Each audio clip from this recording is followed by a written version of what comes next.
Hello Minecrafters, and welcome to episode 40 of our 40. Wow, that time sure has flown by. But anyways, welcome to our Direwolf Let's Play series. Wow, can't believe we've already gotten to episode 40 on this. So we've come quite a ways, and as you can see, the sun's setting off. Oh wait, no, that's the hungry node. So there have been a few comments about the hungry node. We won't be taming it this episode. It's still growing. It's still going.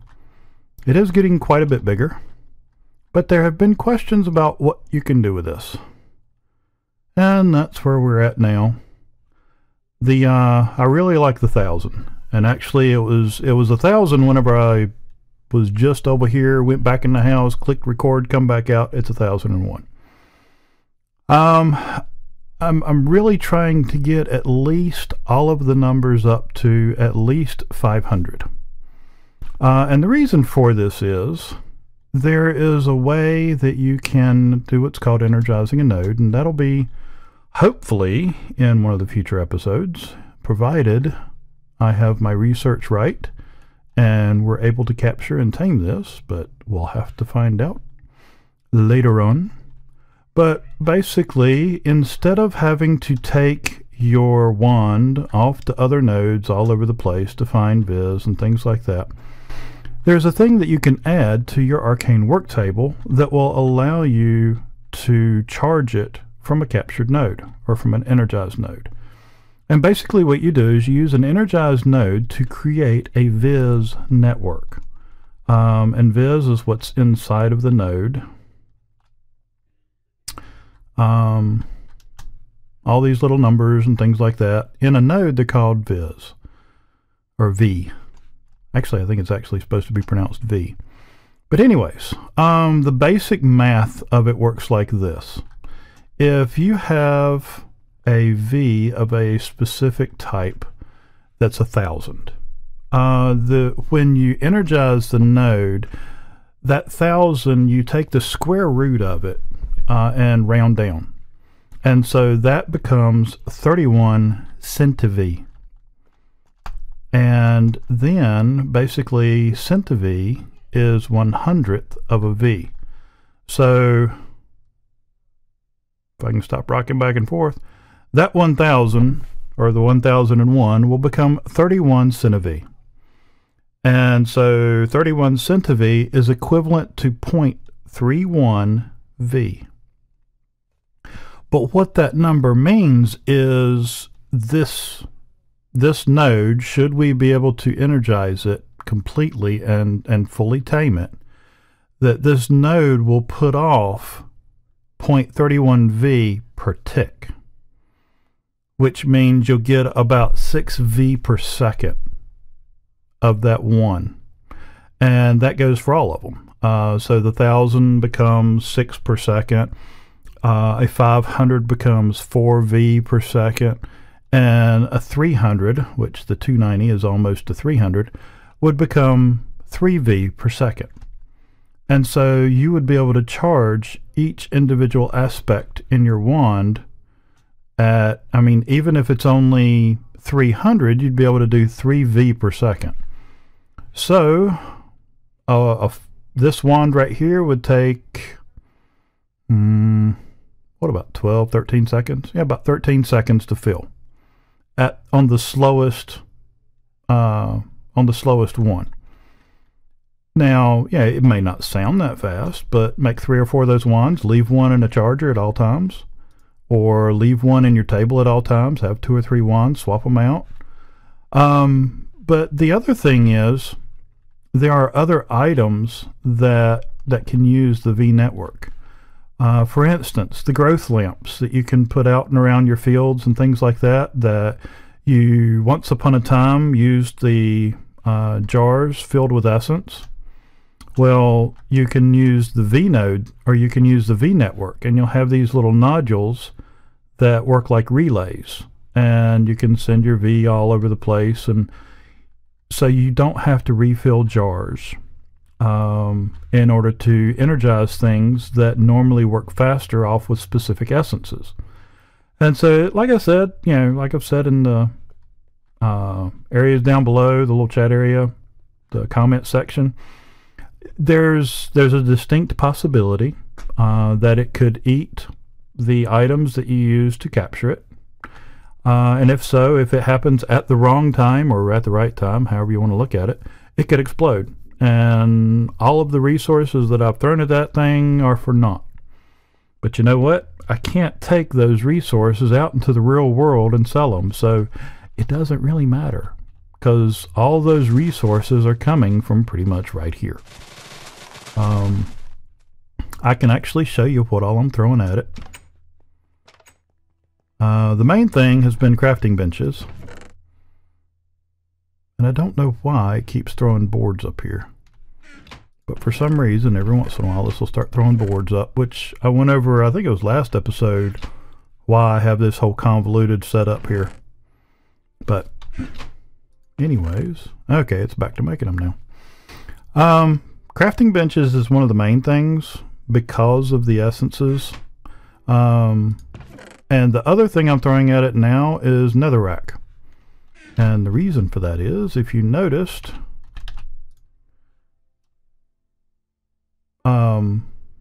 igneous. Yeah, that's it. The node is running a slower on igneous than anything else, so I've started throwing that at it. And of course, all of this stuff, this is actually all the loot from my mob spawner.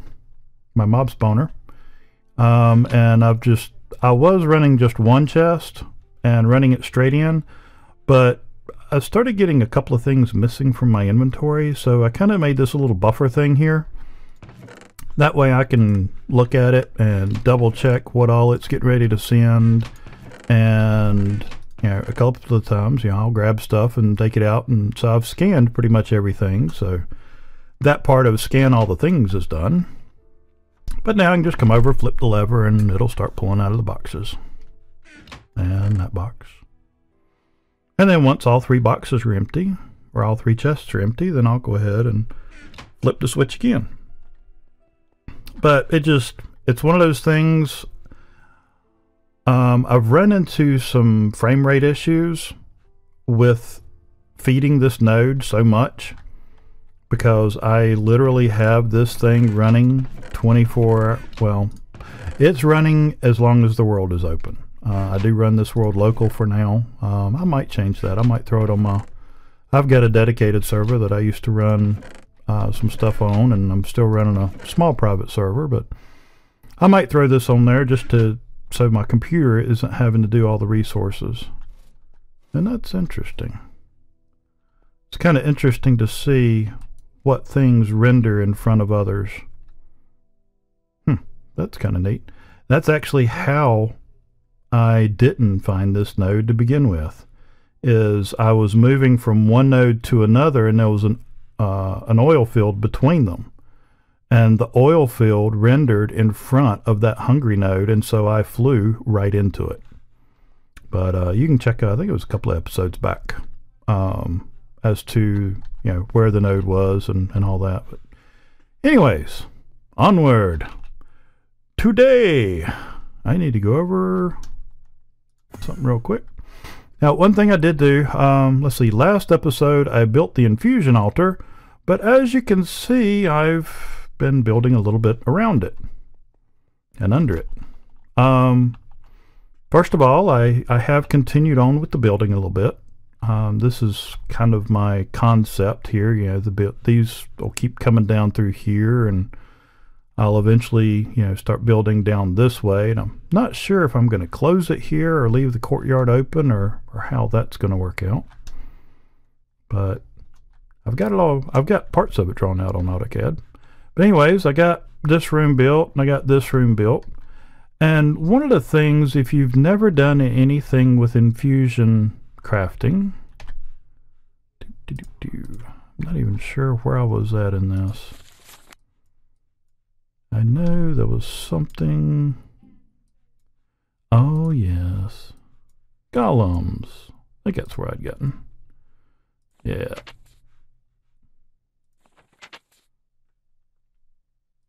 Done most of my research for golems.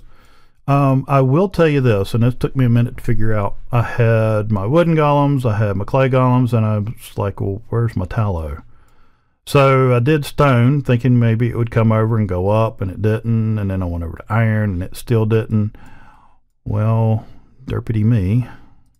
You have to come over here to alchemy and research magic tallow before the tallow golem will show up.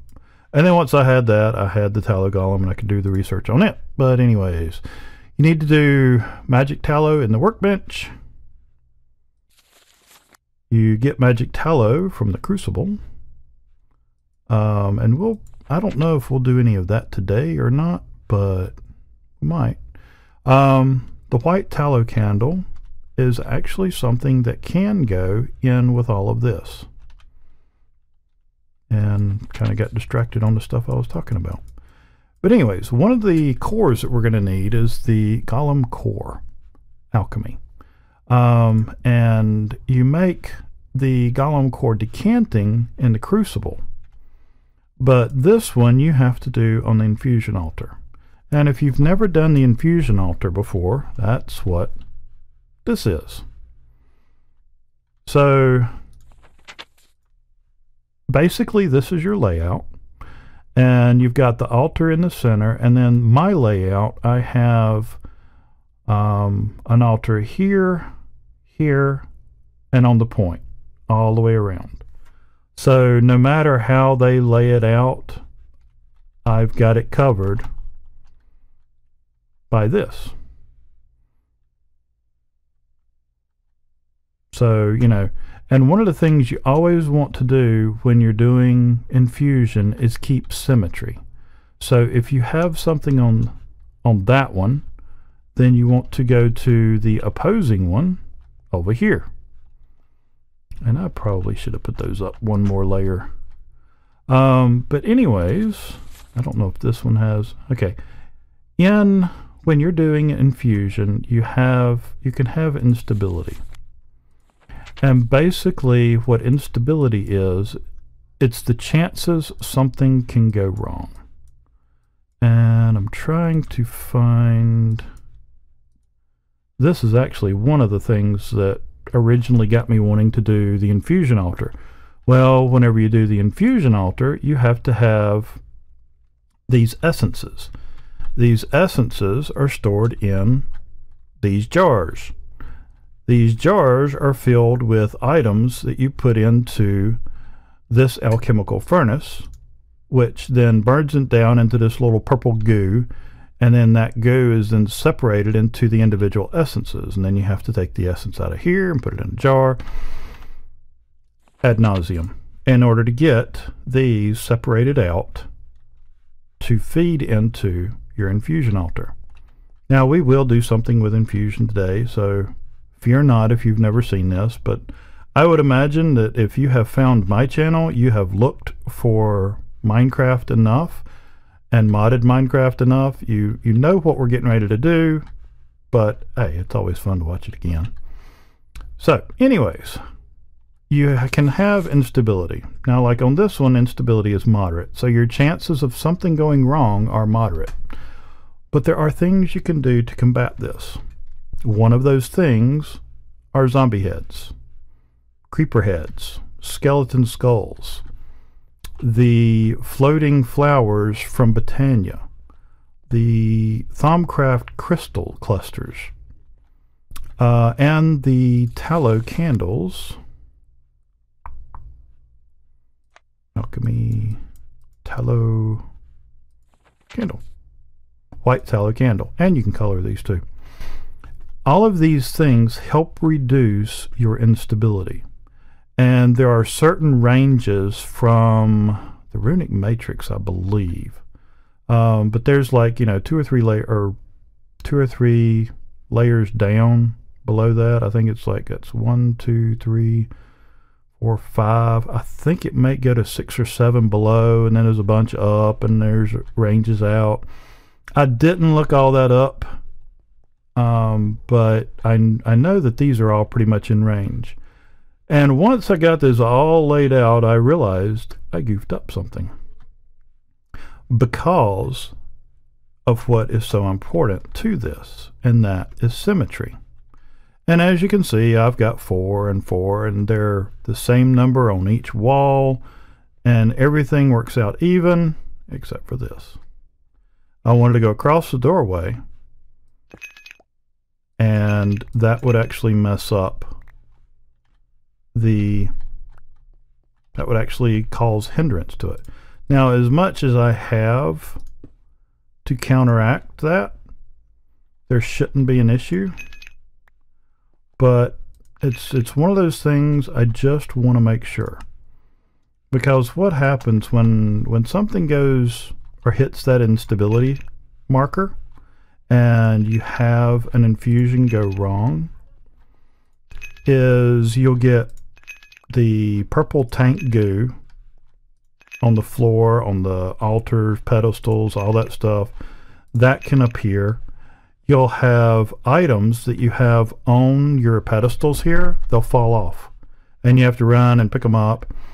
And if I have seen a couple of times that if something falls off and it's next in step and it can't get to that, it can either quit, it can go wrong, it can blow up, or if it's pulling a V out and its next step is an item, but that item is not there, it will keep pulling your V until the V runs out. So, you know, to try to keep any of that from happening, I use as many of these instability buffers as I can, and, you know, still keep it looking decent. So that's what all this is. And it, I don't know, it kind of makes it look a little fancy and all that. But anyways, that's what all of that is. And see, I need to get one more here. Color doesn't really matter except for my OCD, so it does. There you go. Let's see. That was that one, I do believe.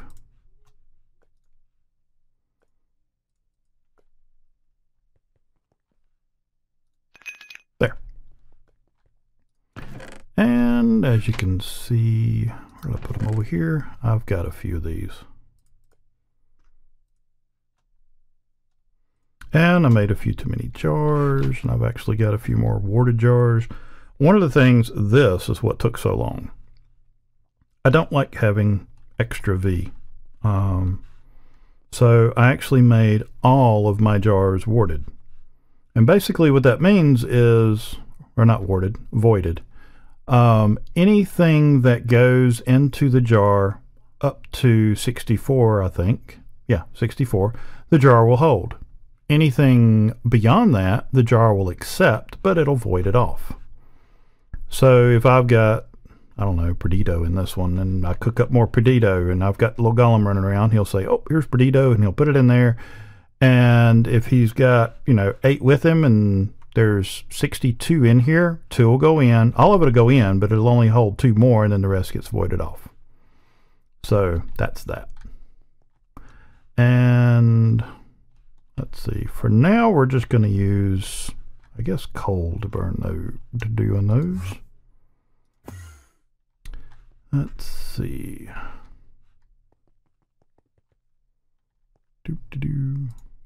Got a little bit of coal. Trying to figure out what I want to do first. I guess we'll use this episode to try and get everything, you know, put together down there. So I guess I'll go ahead and get some things together to start working on the tallow, or the magic tallow, to put that together and see if we can't make some tallow golems. So let me see what all I can get together, and I'll be right back in just a minute. Okay, gonna hope I've got everything together. Who knows? I'm not real proficient at this, so we'll see what we can blow up. Alright, first of all, I need to make the magic tallow, which will use 2 Percantio with a rotten flesh activator. So what we'll do is come over here to our little crucible, And we'll throw that in because we need 9. And, well, we need 9 sets of 2, and there's 1 in each. So throw all that in, and then throw that. And then we get our magic tallow. And then we'll clear this out. And I have found the way I have this set up. Oh, there it goes. Now it goes all the way up in there, and I got the little hood here that catches it. So then I just take and click that. Aw, it didn't work. Well, that's interesting. Because I had a drawbridge in there with a block in it, and I thought it'd just push it out, and huh. Well, be that way then. I'll just take this and do it. Maybe.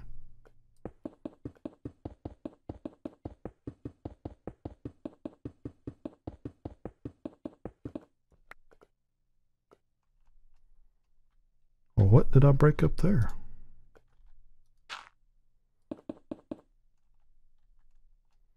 Oh, I broke the carpenter block.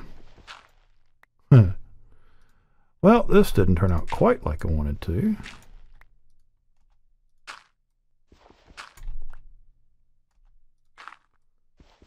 I'll figure out something here. But yeah, see, it was supposed to do that and squish it and make it go away. But yeah, I didn't test it. So there we go. What else can I throw up there? I can throw that up there. Let's see, I'll put that there. That should stop it. That actually looks pretty decent. All right, let's do the next one. We'll take that. At 18, throw it in, do the activator. We get our tallow, take our wand, clear it out, let it go up. Now we'll put our block, and that ain't gonna work either. Yeah, let's see if I got any more dirt. I might have some over here next door. Of course.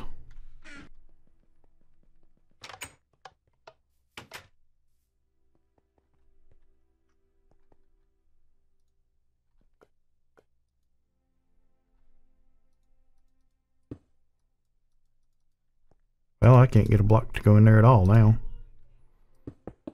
Goodness. All right.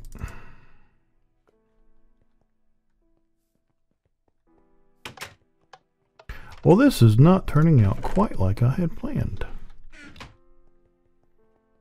But that's the norm. And yeah, you're not going to let me put that up there.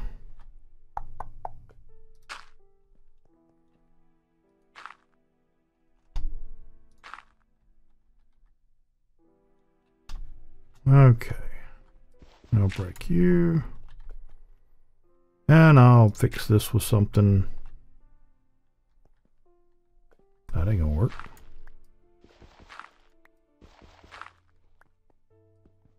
Well, I may as well just break the top out. And of course, I put all my tools over here because my bag was getting full. And you know, there are times like this, it's tempting to just go ahead and re-record this bit. But I decided a while back that I'm going to keep it real. I mean, messing up is a part of learning. So, you know, why edit out the real stuff?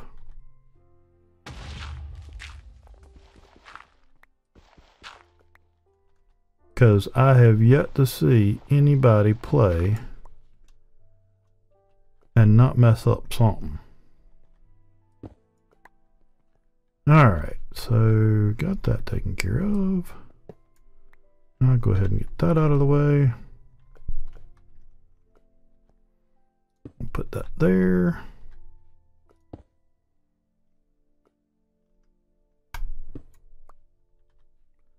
And let's see, if I put dirt there and there, yeah, I can. All right, that'll work. Okay, but anyways, we have our magic tallow now. That wasn't painful at all. Okay, we have our magic tallow, so now we need to do our, shoot, closed it before I saw it. Spiritus, Modus, and Humanus. And that should be these three. And then, oh wait. I gotta put those together in the workbench first. Which I can do that right here. Because I need my little blocks, because those are actually the activators for this one. And I'll actually want to split those.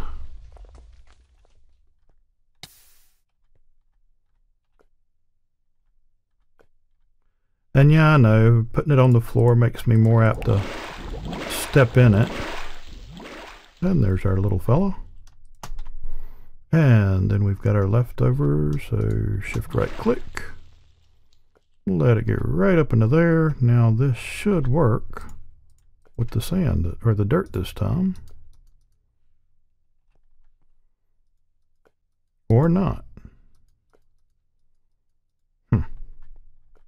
You know what? I'm going to let it collect. We'll see what it does. So, one more time.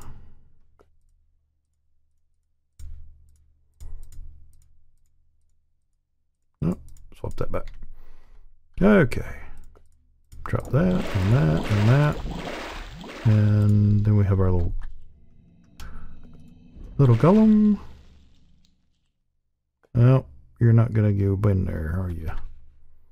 That figures.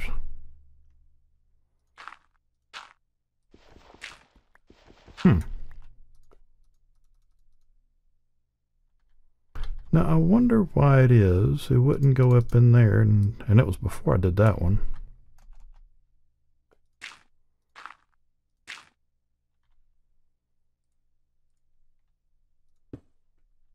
Now take my pickaxe.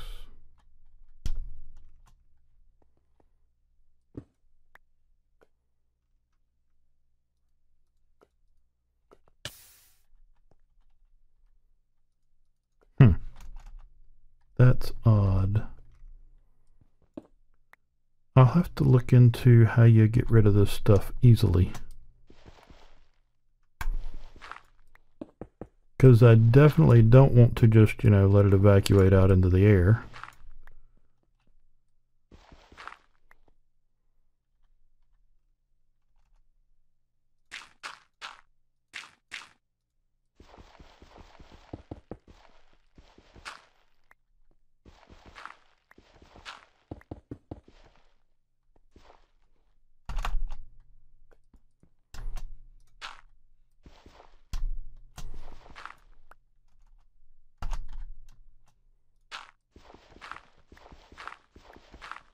How much time can I burn off getting rid of that stuff?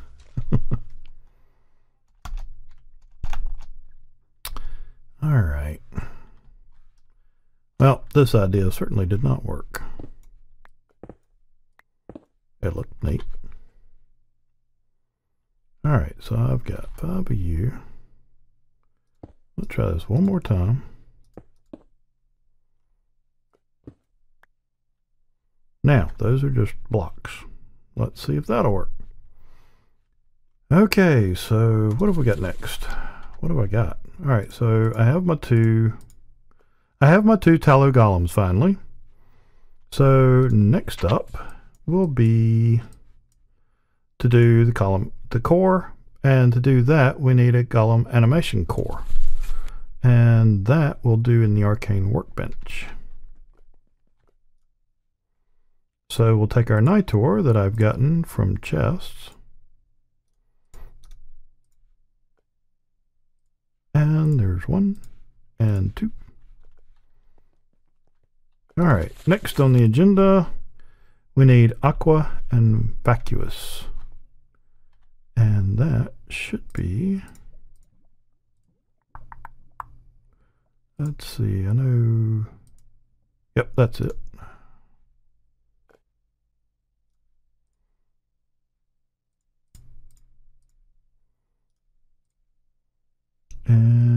Aqua. Oh yeah. I gotta go get the aqua. And as you can see, my farms are stalled because they're all full. As soon as I grab some out of that, so it's got room, it starts grabbing some more. So it's just waiting for me to pull it and make more. So that's kind of cool. All right, so 5. Now we'll move that up out of the way.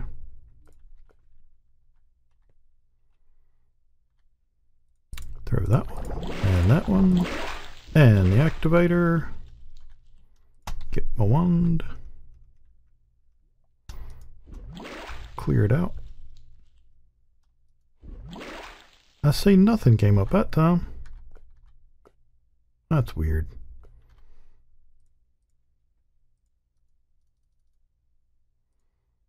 Five and 5. Swap these back. Oh no, I threw too many. Oh well.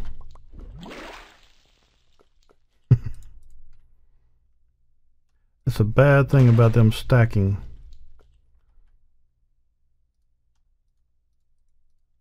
Yeah, I can't get rid of it just clicking on it.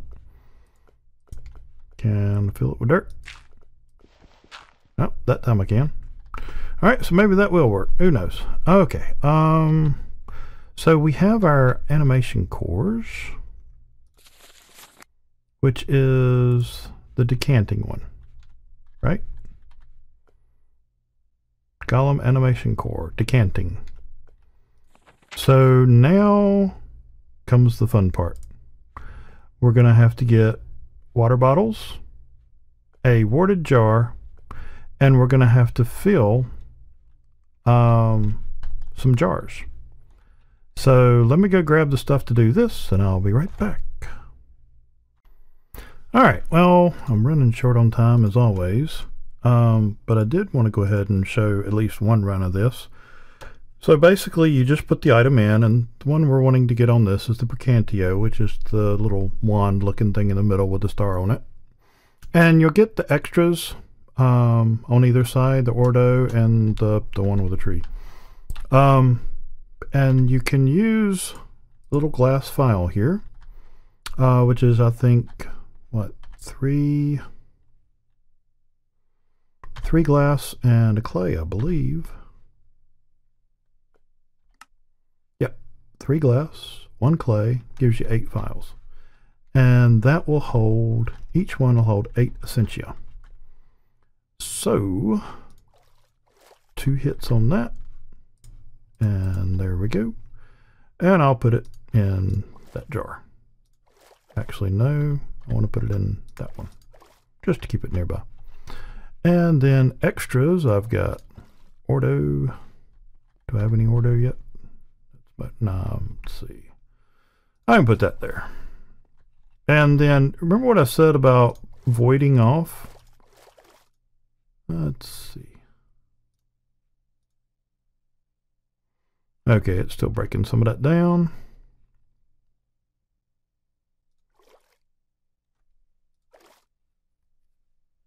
I believe, yep, that's it. So now I can go, as you can see, it's already full. Wow, and it won't let me put it in there. Maybe it's just with the golem or the pipes. I don't know. But I think you can, what, shift right click? Maybe it has to be an empty hand. Yep. And that'll empty it. And it just goes away. It doesn't go into the atmosphere or anything like that. It just goes away. But anyways, we want to go ahead and set up this. So we want 3 water bottles, a warded jar, and our Golem animation core decanting in the middle. So let's just right click that on there. And then we want, let's see, I'm wanting to do opposing, so I'll put a water bottle there. And then one here. Then I'll come over here and go with that one. And then lastly, I'll do my warded jar here. And yeah, I should have plenty of stuff. And right click on that, you get a little vibration, and then you'll see our esentia traveling from the jars into the center. And you'll see all the magical glyphs coming up and the lights coming out from this. And up top, it shows your essentia count going in. And then after the last one, it will start absorbing the items that are on the altars. Or pedestals, or, yeah, pedestals. And then, okay, it already got the jar, so it's done. And so we right click it with an empty hand. And there we have the Golem animation core. And so what I want to do is I want to right click him there. And I'll put the animation core on him. Make sure I got the right one. Alchemy. And there he is.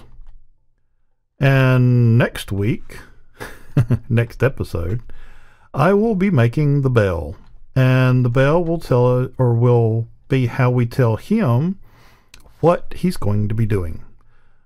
And we'll also do a couple of upgrades for him, but already running out of time. I wanted to get at least that far before I cut the video. And here's my suit of mageness.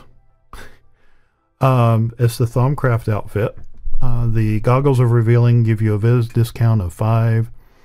The robe 2, the leggings 2, and the boots 1. So you get a total of 10% discount, but that's only when you're using this. So I didn't really see any need to swapping it out. But the cool thing is, if you give this a redstone signal, you can shift right click and it will swap whatever's on it with what you're wearing. So makes that a whole lot easier, and you can see my armor level changing as I swap them. But anyways, hope you enjoyed the episode, and I just wanted to take a minute to thank you. Thank you for being viewers. Thank you for commenting. A lot of you have really gone above and beyond by sharing the videos and reposting them and asking questions, things like that. And I just wanted to tell you I really appreciate it. It's those kind of things that really, to be honest, that's what keeps me going. Definitely not doing this for the money. There's pretty much no money in it yet, and I don't know if there ever will be. But I enjoy doing this. I enjoy information. I enjoy the learning aspect and the research, the design and all of that, and I like sharing it. Because my goal in this is to entertain, and, you know, hopefully every once in a while you'll learn something. Maybe you'll see something done in a way that, you know, you haven't thought about doing it before. Kind of like whenever I used the drawbridge to put the fences out. Different things like that. Hopefully if we can get the hungry node captured, then, you know, that might be something you haven't seen before. Maybe you have. I don't know. But like I said, I just wanted to take a minute to thank everybody. The comments have been positive, and it's really helped me to stay positive and helped me want to keep doing this. But like I said, I just wanted to thank you. And as always, if you enjoyed the episode, please click like. It does help. If you have any questions, want to make any suggestions or comments, make sure to leave that down below. And if you'd like to be notified when we post up our videos, make sure to subscribe if you've not already. And as always, the biggest thing is I hope you enjoyed it, and I hope you found this entertaining.